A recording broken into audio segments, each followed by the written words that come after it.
A 35-year-old mother of five named Crystal Rogers vanished from sight during the 4th of July weekend in 2015, leaving her abandoned car on the Bluegrass Parkway in Bardstown, Kentucky. Sherry and Tommy Ballard, Crystal's parents, were devastated and perplexed. Sherry took care of Crystal's children after her disappearance, and Tommy devoted his time to finding his daughter. Police looked into it as well, but they could not find any information about her whereabouts. 16 months later, tragedy struck once more when her father Tommy was shot and killed on November 19, 2016, while hunting on family land close to Bluegrass Parkway. The unsolved disappearance of Rogers and her father's death had a profound effect on the Kentucky community and attracted a lot of media attention. Despite the extensive coverage, investigators were unable to make headway. After 8 agonizing years, a significant breakthrough occurred this year. This case brings us to Bardstown, Kentucky, a town renowned for its rich history, vibrant community spirit, and local legends, which include the renowned Bourbon heritage. It provides a top-notch experience in a small-town environment. Nonetheless, Bardstown is not one of the safest neighborhoods in the nation. Its crime rate is greater than 90% of all Kentucky towns and cities when compared to the state as a whole. The fact that the town has seen 4 unfathomable unsolved tragedies that have permanently damaged the lives of those who live here is another contributing factor. The first tragedy occurred on Memorial Day weekend of 2013, when Jason Ellis, a 33-year-old Bardstown police officer, was ambushed and killed on the Bluegrass Parkway exit ramp. The second occurred on the day after Easter in 2014, when 48-year-old Kathy Netherland and her 16-year-old daughter, Samantha, were brutally murdered inside their home in Botland, just outside Bardstown. Crystal Rogers' murder was the third in this heinous string of killings. Crystal was born April 4, 1980, in Bardstown, Kentucky. She was Sherry and Tommy Ballard's much-loved first child. Growing up in a close-knit family, Crystal's parents loved and looked out for her, being picky about who she spent time with. Crystal had a kind and sympathetic disposition when she was younger, which made people like her. Sherry said that she was incredibly grateful to have Crystal as a daughter and that she could not have asked for a better kid. Initially, Crystal Rogers was wed to Keith Rogers, and the two of them had 4 children. But as time passed, it was clear that their marriage was under strain. Rather than pursuing a formal divorce, Crystal and Keith made the decision to live apart. It is interesting to note that even as they got older, Crystal kept his last name. Later in life, Crystal embraced the joys and responsibilities of motherhood and became a fully committed mother to her children. Crystal started dating Brooks Houck not long after they split up, marking the beginning of a new chapter in her life. This was a long-term relationship that lasted until 2015. In addition to their romantic relationship, Brooks and Crystal had a working relationship. Coming from a wealthy family with ties to Bardstown, Brooks owned and operated several rental homes in the area. Crystal actively collaborated with him, juggling her job obligations with her 4 children's needs. Along with Brooks, Crystal welcomed Elijah, also known as Eli, a son, into her family. But Crystal's life, which had been marked by her generosity and love for her mother, was about to take a tragic turn. Her 5 children, who had been enriched by their mother's enriching presence, were left with a permanent void in their hearts after her abrupt disappearance. For Crystal, the beginning of July 3, 2015, was just another typical day spent at her boyfriend Brooks's family farm. She watched her children and passed the time by playing games on her phone. Nobody could have predicted how drastically this seemingly ordinary day would affect everyone's lives. When Brooks awoke the following morning, July 4, he discovered with dismay that Crystal had vanished. The 4th of July was marked by barbecues, fireworks, and other traditional festivities, but Crystal was nowhere to be found throughout the day. A relative discovered Crystal's 2007 Chevrolet Impala parked with a flat tire near mile marker 14 of the Bluegrass Parkway 2 days later, on July 5th. The keys were strangely still in the ignition, and her personal cell phone was discovered inside. It was at this point that Crystal's mother, Sherry Ballard, officially reported her missing. The investigation into Crystal Rogers' disappearance began on July 5, 2015, with Detective John Snow leading the way. Brooks Houck, Crystal's boyfriend and the father of her youngest child, became the focus of the investigation almost immediately. Brooks claimed that he, Crystal, and their son, Eli, went to the family farm on the night of July 3rd. They returned home and went to bed, but when Brooks awoke the next morning, Crystal was gone. He suggested that her habit of leaving in the middle of the night was not uncommon, as she frequently attended parties. However, Crystal's friends and family disputed Brooks' portrayal of her as a frequent partygoer who would abandon her children. Suspicion was aroused by Brooks's uncooperative demeanor during the search. When asked about texts that seemed to show that Crystal was going to spend July 3rd alone without the kids, Brooks said, "I do not know." In the 2 days preceding the car's discovery next to the Bluegrass Parkway, Brooks appeared indifferent and did little to assist, even though Crystal was formally reported missing on July 5. When Detective Snow interviewed Brooks on July 8, he was observed downplaying most of the details and projecting a victim image. The interview was cut short when his brother, Nick Houck, a Bardstown police officer, called. This added a new layer to the investigation. Both brothers were now being investigated by the police. On July 8, the brothers met at the family farm, Crystal's last known location. Nick was questioned and investigated but refused to cooperate. Nick initially refused to take a polygraph test. When forced to take the test on July 24th, the results raised serious concerns. His answers revealed dishonesty whenever asked about Crystal Rogers or the circumstances surrounding her disappearance. Despite intense search activity, months went by with no new leads. Due to his lack of cooperation, Bardstown Police Chief Rick McCubbin suspended Nick on September 9, 2015. He was fired on the 16th of October. Crystal's whereabouts remained unknown as the investigation stalled. Finally, the case appeared to be mired in uncertainty. Despite suspicions about Brooks and Nick Houck, no concrete evidence emerged, and Crystal Rogers remained missing, leaving her family and friends in distress as the case seemed to go nowhere. Tommy and Sherry Ballard had a difficult time dealing with their daughter's disappearance.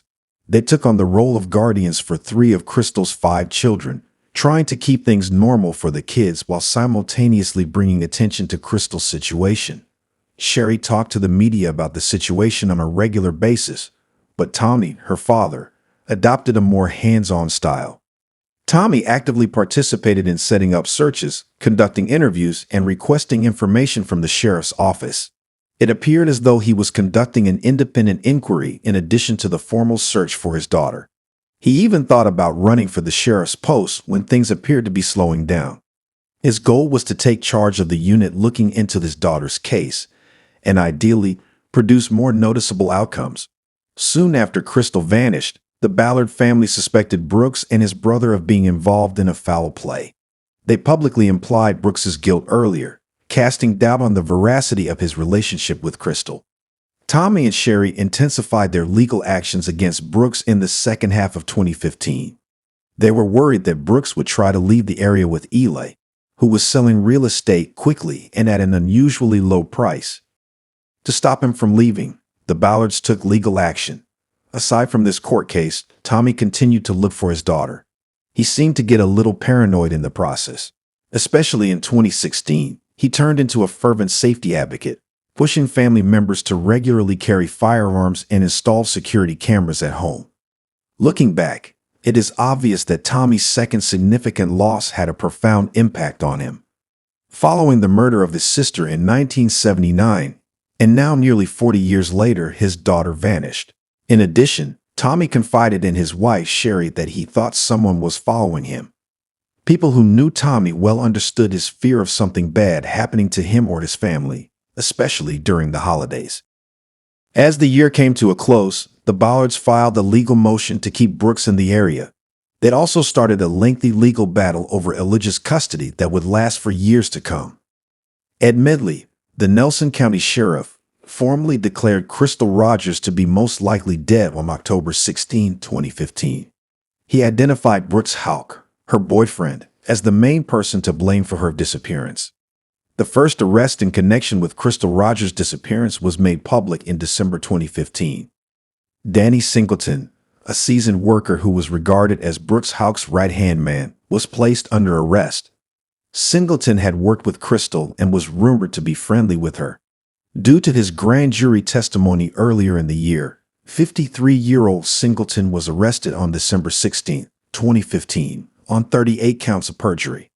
He was accused by detectives of lying under oath numerous times, and if found guilty, he might receive a long prison sentence. Nevertheless, he was only in prison for 8 months before being released. In 2016, the primary suspect, Brooks Houck, became the center of attention for the Crystal Rogers investigation.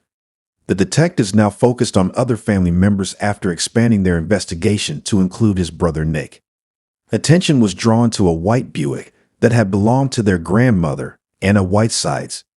It was towed to a Kentucky State Police lab for forensic testing because Nick had sold it around the time Crystal vanished. The objective was to locate any evidence, such as DNA or questionable bodily fluids, connected to Crystal. Anna Whitesides, 82, became the focus of the investigation as a result. In June of 2016, she received a grand jury summons to testify. The car may have been used to dispose of a body, cleaned up after, and then sold to obstruct the investigation, the court surmised. Whitesides, however, exercised her Fifth Amendment right and declined to testify. Even though she avoided the grand jury, her property was investigated in August 2016 when Nick Houck's house was searched and Brooks's mother, Rosemary Houck's farm, was also searched. Detective John Snow declared that a thorough search spanning 245 acres, involving more than 30 officials and 18 cadaver dogs, was underway. The extensive search effort and cooperation with multiple law enforcement agencies, including the FBI, did not result in any concrete evidence pertaining to Crystal. The Ballard family was on the verge of yet another tragedy, so the investigation went on. On November 19, 2016, Tommy Ballard, Crystal's father, tragically passed away. At 8:00 a.m., the incident happened while he was out hunting on the family's land near the Bluegrass Parkway along Ed Brent Lane with his son and 12-year-old grandson. Although the police initially classified it as a hunting accident, Tommy's wife, Sherry Ballard, insisted it was not. Her husband had been murdered, she thought. Tommy's father, Till Ballard, disclosed Tommy's steadfast determination to locate Crystal. Tommy Ballard was shot in the chest, with the bullet exiting his back, according to a Louisville autopsy. Till Ballard added that his son intended to conduct a thorough search outside of the town during the upcoming week. Trooper Gregory, a police detective, stressed that it was far too early to make any inferences regarding a possible link between Tommy Ballard's death and Crystal Rogers' disappearance.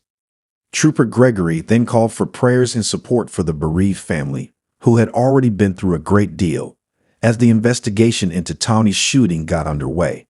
Sherry Ballard, Crystal's mother, persisted in her legal dispute over Ely's custody. A Nelson County Circuit judge decided in February 2019 that Sherry was not allowed to see Ely until the custody dispute was settled. Even though the investigation was still fruitless, the Ballard family remained optimistic that they would soon receive answers. When the FBI got involved in the Crystal Rogers case in August 2020, they searched the homes of Brooke and Nick, the Crystal Storage Unit, and the Houck family farm.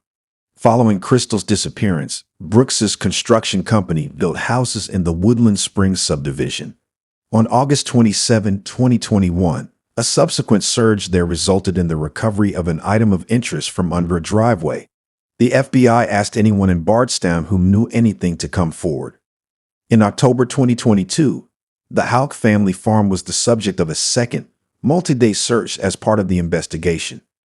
The evidence gathered was sent to the FBI lab in Quantico for analysis.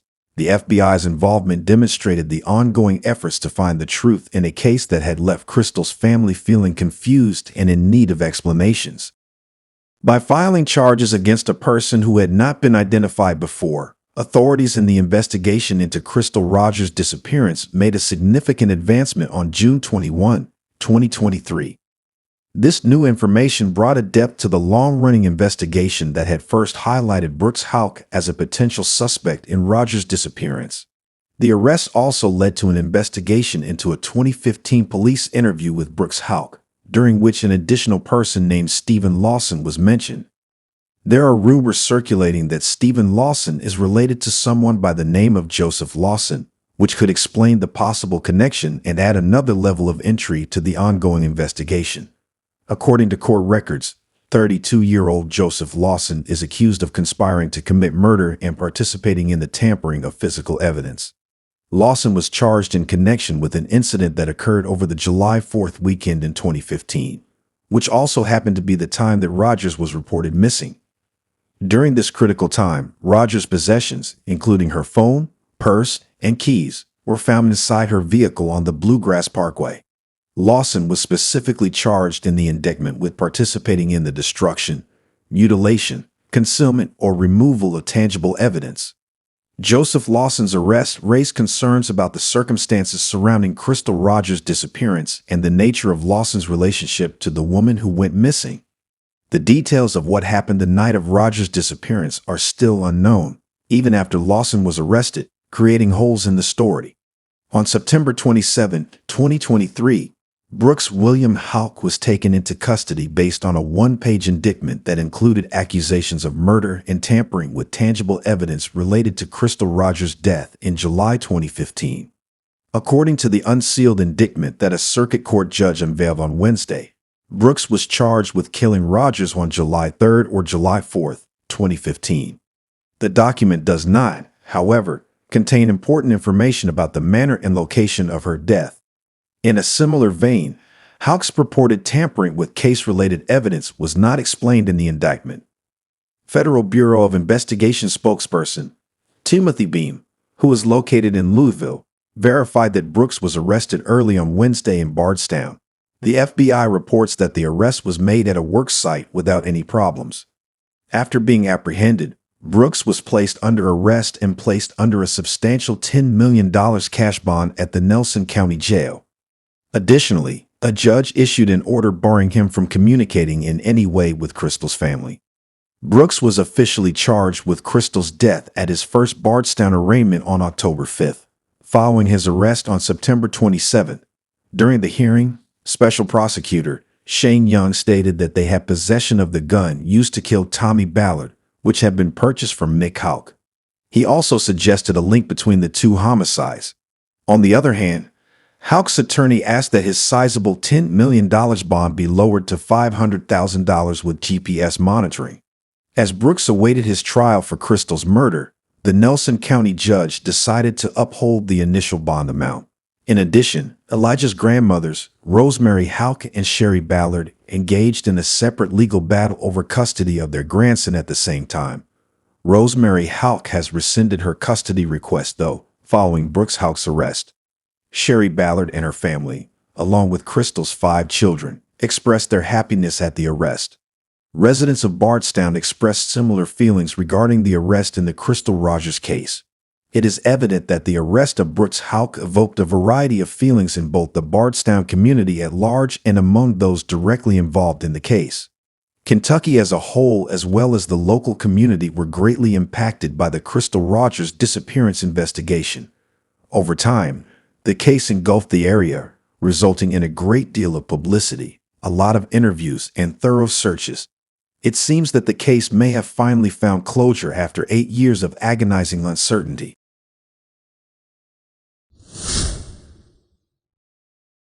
Ten days prior to his disappearance, on October 22, 1989, the last known video footage of 11-year-old Jacob Wetterling was captured. This is going to be one of the biggest missing person searches in American history. Last night, while riding his bike with 2 other boys, Jacob Wetterling was kidnapped and held at gunpoint. The FBI believes there may be more evidence that the kidnapper of Jacob Wetterling may have struck in the past. Jared Scheierl was kidnapped and assaulted just 6 days before his 13th birthday in 1989, only 10 miles from Jacob's abduction location. A number of attacks on other young boys in Minnesota, including Jacob Wetterling, will be solved thanks to him decades later, in addition to his own case. In St. Joseph, Minnesota, 11-year-old Jacob Wetterling resides with his parents, Patty and Jerry, as well as his 3 siblings, Trevor, Amy, and Carmen.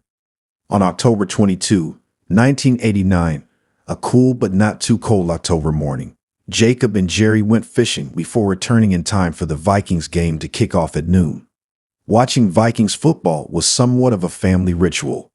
That evening, Jacob's parents traveled about 25 minutes to a friend's house for a dinner party. They had arranged for the kids to stay at home during their absence, as they intended to return later that evening. Dinner had just begun for them. Trevor calls Patty and asks if he, Jacob, Aaron, and the others can ride their bikes to the neighborhood convenience store and rent a movie. The kids keep asking, but Patty says, "No, find something to do. We have got plenty to do." It was beginning to get dark outside. As long as they brought flashlights and returned home immediately after, they were able to persuade Patty and Jerry to allow them to go shopping with their friend Aaron. Given that St. Joseph is typically a very calm place, the Wetterlings believe the kids will be all right as long as they keep an eye out for cars. Jerry answered the phone when it rang, which was about 45 minutes later. "You have to leave that party right now and come home," called their next-door neighbor. When Patty inquired as to whether the children had returned, he said, "Someone took Jacob." After witnessing something terrible, Patty and Jerry are appalled and run home to find Trevor and Aaron in a state of shock. Trevor was simply agitated, and Aaron was hiding in the corner, biting his nails and wanting to disappear. Tearfully, the children describe what transpired. Jacob, Trevor, and Aaron got on their bikes and rode home after purchasing a movie from the store. Aaron, however, abruptly became aware of a noise coming from the roadside. He felt something like a shiver run down his spine, and he saw what appeared to be a gun flash. The children were forced to get off their bikes and into a ditch by a man wearing a mask and brandishing a gun. They initially believed it to be a high school student pulling a practical joke, but they soon discovered the man was truly terrifying. If they did not lay down in the grass and put out their flashlights, he threatened to shoot them. They did as he instructed. He asked Trevor, Aaron, and Jacob to all look at him and tell him how old they were. Trevor was given the order to flee the woods as quickly as possible, or else he would shoot. Trevor was gone in 10 seconds, and he did the same thing with Aaron before telling him to run. Trevor and Aaron ran as fast as they could, knowing the man could decide to shoot them at any time. They turned around, hoping to see Jacob following them, but both Jacob and the attacker had vanished. In a panic, Trevor and Aaron returned home to seek assistance. They made their way to safety, but they were unaware of Jacob's whereabouts or the man's intentions toward him. The Wetterlings are heartbroken and in need of information regarding their son's whereabouts and his captor after hearing Trevor and Aaron's account. Trevor and Aaron provide as much information as they can regarding their assailant.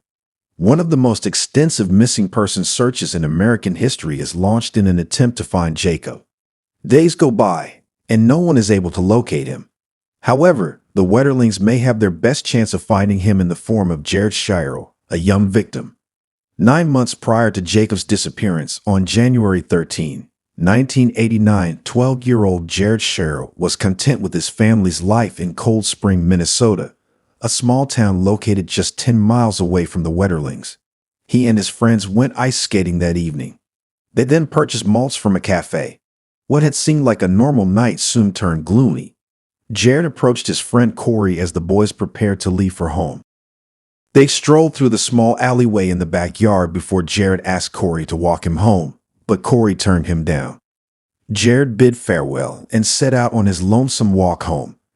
However, his family became anxious when he failed to return on schedule. Nobody knew where Jared was, but his parents saw him running up to the house, upset, almost 2 hours after he said goodbye to his friends. He immediately claimed that he had been attacked and that the attacker was still at large. In order to have any chance of apprehending the man who had injured him, Jared had to relive this horrific experience after his parents had called the police.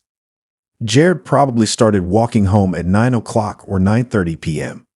A car pulled up to him and asked where it should go. He proceeded to direct the man. Grabbing Jared, the man asked him to get into the car after getting out of the vehicle. He declared that he is not scared to use his gun. Jared obeyed the man's instructions and made every effort to live. In an attempt to flee and utilize the information to help apprehend his assailant in the future, he examined the car as much as he could. He saw that the car had a police scanner in it. Jared remained alert, following their every move, even though the man forced him to put his hat over his eyes and lie down in the back seat. The man drove for approximately 15 minutes before turning onto a gravel road and coming to a stop. Fear took hold of Jared as the man walked toward him. The 12-year-old was then molested in the vehicle. When it was all over, Jared was scared and unsure of what the assailant would do to him next. To his surprise, however, the man drove him back to Cold Spring, which is roughly 2 miles away from the Scheierl residence. Returning Jared's snowsuit, he took some of Jared's other clothing, and before letting Jared go, he threatened him. He assured him that while discussing it with others was acceptable, he would track him down and murder him if they managed to uncover his identity. He threatened to shoot Jared if he turned around, so he told him to run. Desperate to escape, Jared ran back home. It is Jared's responsibility to explain what transpired after experiencing an unfathomable attack at such a young age. In an attempt to aid the authorities in apprehending this monster, he provides them with every detail he can recall regarding the car and the man who attacked him. Jared tells them about the police scanner in the car and claims to have been dressed in camouflage. He even gives them directions on the path they took by car. 3 days following Jared's kidnapping, authorities discover a potential culprit. Danny Heinrich, an ex-National Guard member. He has already had burglaries and other run-ins with the law, along with a few DWIs. He also had a police scanner in his car, which an officer discovered during a traffic stop, exactly like Jared had said. Jared recognizes 2 men in a picture lineup who he believes resemble his assailant. Heinrich was one of them. He is unable to identify a single suspect, and the police are unable to press charges. Jared has to go home because he knows the man who attacked him and threatened to kill him is still out there. Jared initially thinks he is the only victim of the man, but he soon discovers there are similarities between the abduction of himself and Jacob Wetterling, which took place in the neighboring town of St. Joseph later that year. Jared thinks he might be the same person, so he wants to do everything in his power to apprehend the offender and help find Jacob. On December 13, 1989, nearly 2 months after Jacob Wetterling vanished, Jared Scheierl collaborates with FBI agents to create a drawing of the attacker. After noticing parallels between Danny Heinrich and the sketch, the FBI brings Heinrich in for questioning 3 days later. They inquire as to his whereabouts on the evenings of the kidnappings of Jacob and Jared. He consents to give them his shoes, a sample of his hair, and his car's tires since he has no other explanation. The resemblance between the tire and shoe prints found at Jacob's kidnapping scene aids law enforcement in obtaining a search warrant. They discover radio scanners, black boots, camouflage pants, and even pictures of young boys inside Heinrich's home. The police, however, allow him to keep the pictures and depart. Almost a year after Jared was attacked, on February 9, 1990, the FBI compares a snowsuit fiber sample with one from Danny Heinrich's vehicle. Based on solid evidence, he is being held for the kidnapping and sexual assault of Jared. FBI profilers assist in organizing the questioning. In an attempt to scare Heinrich and give the impression that they have a ton of evidence, they even cram documents into folders and write his name on them. But the truth is, they require his confession. He is detained in jail for the night, but he refuses to admit anything. The county attorney determines that they must release him because there is insufficient evidence to bring any charges against him. Though they are still unable to provide any solid evidence, suspicion grows and Jacob's family is determined to find him no matter what. Patty has persistently endeavored to maintain Jacob's public persona. She expressed her desire to never have to look Jacob in the eye and explained that she wanted to continue but got tired or that the process was taking too long. She vowed never to give up. Meanwhile, Jared is under increasing pressure. He is determined to provide answers and make the connection between his case and Jacob's. He is frequently pulled out of class by police. Furthermore, despite their best efforts to hide his identity, word quickly got out in the small town that he was the boy who had been molested. Even though he does not know who did it, he is continuously questioned and pressured by the police to confirm it. During one specific interview, the parents were not permitted to enter the room. He was quizzed on his level of certainty regarding the details after being thoroughly briefed on all the pertinent information. He did not have the answers, as much as he wanted to give them in depth. When he eventually started crying, his parents noticed and told the police they were through. In an effort to assist Jared in moving on and regaining his sense of normalcy as a child, his family chooses to leave Cold Spring. They wish to shield him from the mounting strain as well as the assailant, who is still at large. In an attempt to live a more tranquil life, they relocate to Painesville, Minnesota, a short distance away. However, Jared and his family will not learn about the horrors that are already occurring there for more than 20 years. The abduction of Jacob Wetterling and the case of Jared Scheierl have remained unresolved for years. Finding Jacob and apprehending the person who took him seemed to be out of the question. However, a discovery made by a blogger more than 20 years after the kidnappings will alter everything. Around 2013, Jared receives a message from Joy Baker. In Painesville, Minnesota, the town Jared and his family moved to after his assault in Cold Spring, only about 20 miles away. She came upon a newspaper article about a string of unsolved kidnappings and assaults of small boys. Multiple reports of a man terrorizing young children in Painesville began in 1986, 3 years prior to the attacks by Jared and Jacob. He would follow children as they strolled or rode their bikes through the town. After grabbing them and asking their age, he would attack them and then release them. It never occurred to the police to apprehend the man or identify him. However, Joy Baker believes there may be a link between those attacks and the kidnappings of Jared and Jacob. Jared is taken aback when Joy speaks to him. He has never heard of these other cases in Painesville before. They sound a lot like his kidnapping to Joy and Jared, and not even the FBI agents had made the connection between the two cases. Jared had believed for decades that he was the only survivor, so when he found out there were others as well, he set out to investigate further. He might be the link that the police need to locate Jacob and bring the attacker's victims, all the young boys and their families, to justice. Jared and Joy carry out more research over the course of the following few years. After many hours of investigation, Jared locates and gets in touch with other survivors. He spoke with one of the victims during the first week and only learned the specifics of his attack. They were at ease conversing with him. They knew who he was, and it had a cascading effect. Ultimately, following the completion of Jared and Joy's work, detectives re-examined Jared's and the Painesville cases. Danny Heinrich, an early suspect who resided in Painesville at the time, provided the authorities with a hair sample. Thanks to technological developments, detectives can now compare the DNA from Heinrich's hair sample and the clothing Jared wore the night of his attack. There is a match.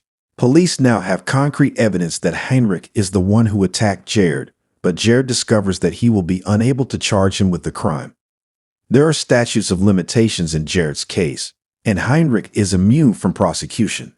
That gave Jared the impression that he had worked hard to discover the solution and that, having done so, Heinrich would not face legal consequences. It was unjust to him. Even though Jared's case is not strong enough to convict Heinrich, he still wants to support the other families in need of clarification. Joy and Jared's efforts have allowed police to look into Jacob's disappearance more thoroughly. They obtain a warrant to search Heinrich's residence. They discover child pornographic binders, but no proof of Jacob or the Painesville attacks. April Heinrich is taken into custody on charges of child pornography on July 28, 2015. Even though investigators think he took Jacob, they have not found any solid evidence yet. If Heinrich does not come clean, they might never find out where Jacob is or what happened to him. In their desperation to find the answers, they devise an astonishing bargain for him. In his case, he will not face any charges if he reveals to them where Jacob is. Additionally, all but one of the child pornography charges will be dropped. According to U.S. Attorney Andrew Luger, it is the only way to discover the truth. Additionally, the Wetterlings consent to present Heinrich with the offer. Heinrich accepts the arrangement. After just 10 minutes in court, the prosecutor asks, "Did you kidnap, sexually assault, and kill Jacob Wetterling?" To which he calmly replies, "Yes, I did," and proceeds to describe what transpired when he took Jacob. Heinrich believed that following the assault, he saw a police car in the area. He shot Jacob out of panic. In addition, he admits to kidnapping and sexually abusing Jared. He takes the police to a location just outside of Painesville's downtown, where he buried Jacob's body. Danny Heinrich's plea agreement prevents him from being charged with Jacob's murder. However, he was given a 20-year prison sentence in 2016 for using child pornography. When he leaves, he will be in his 70s. The awful truth of Jacob's death has now set in. When the families learned the truth about what actually transpired almost 30 years ago, Patty Wetterling claims they almost experience a sense of peace, knowing that Jacob is not in pain. "I want to say, Jacob, I am so sorry," Patty said. "It hurts so much to know what his final days, hours, and minutes were." In order to assist families of missing children, Jacob's parents founded the Jacob Wetterling Foundation, which is currently known as the Jacob Wetterling Resource Center. Additionally, they try to pass the Jacob Wetterling Act, which mandates the creation of sex offender registries in each state. In addition to her role as chair of the board for the National Center for Missing and Exploited Children, Patty Wetterling is a well-known advocate who never stops working to defend children and support other families. Had Jared Scheierl not shared his account and collaborated with Joy Baker to secure justice, the Wetterling family might not have been aware of Jacob's fate. The Wetterlings are still close to Jared and Joy today. They were instrumental in providing closure for many families that had been at odds for many years.